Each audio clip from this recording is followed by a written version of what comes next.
Labas, aš esu Deimantė. Sveiki, aš esu Jokūbas. Sveiki, mano vardas Amanda. Šiandien norim jums papasakoti, kaip mes mokomės gyventi sveikai. Kai buvo sveikatos savaitė, vaikai turėjo namuose sugalvoti, kokį sveikuolišką kokteilį galėtume pasigaminti grupėje. Kokteilio receptą turėjom pristatyti draugams. O tada visi balsavo, kurio kokteilio norėtų paragauti. Daugiausiai Lego kaladėlių surinko braškinis kokteilis. Jį ir gaminame kitą dieną. Tėveliai atnešė produktų, o mes patys viską ten pjaustėm. Čia taip pat gaminome, tik šį kartą tai buvo vaisių salotos su jogurtu. Žinoma, prieš gaminant reikia visada nusiplauti rankas ir vaisius. Vėl visas gaminimo procesas buvo atiduotas į mūsų rankas. Čia gamindome žalios spalvos sumuštinius. Ant juodos duonos tepėme sviestą. Uždėjome žalio agurko, o kas norėjo, pagardino sumuštinį svagūnų laiškais. Skanavome, gerdami žaliąją arbatą. Mokomės gyventi sveikai, tyrinėdami maisto produktus.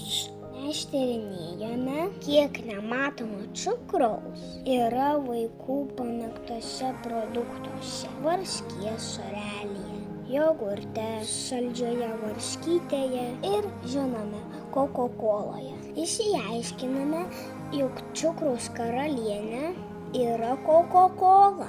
Rekomenduojame juos gerti kuo rečiau. Mokomės gyventi sveikai, diskutuodami, ką valgyti sveika, o ko ne, pažindami sveikos mitybos piramidę. Žinias įtvirtiname tiesiog žaisdami. Mokomės gyventi sveikai, keliaudami. Čia mes lankėmės vaistinėje ir klausėmės pasakojimo apie vaistinės žoleles, kurios padeda pasveikti susirgus. Pratęsiu Jokūbo mintį apie keliones. Čia mes buvome nuvykę pas gaisrininkus, kurie mus supažindino su savo profesija ir tuo pačiu mokė saugaus elgesio kilus gaisrui. Žinojimas, kaip elgtis gaisro metu, padeda išlikti gyviems ir sveikiems.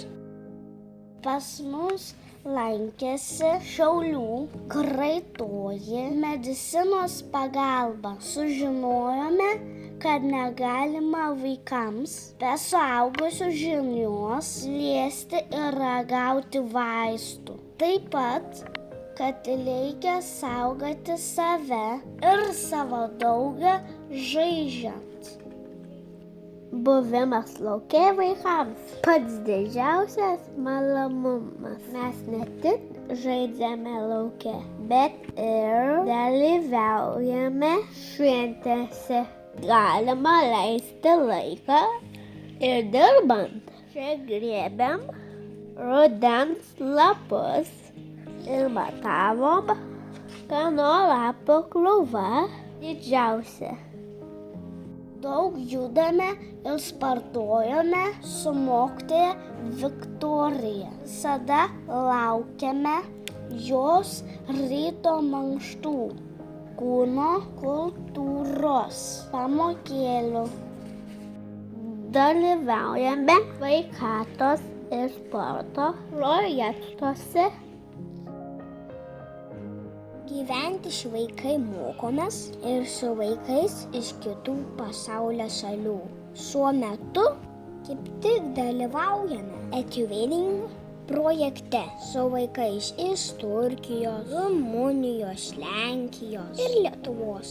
Mes jau suprantame, kad sveikai gyventi reiškia ne tik sveikai maitintis ir judėti. Tai reiškia nebijoti atpažinti ir kalbėti apie savo jausmus, juos išgyventi, mokėti savo padėti, nebijoti ieškoti pagalbos, kai jaučiamės negerai, kurti draugystę. Būkite sveiki!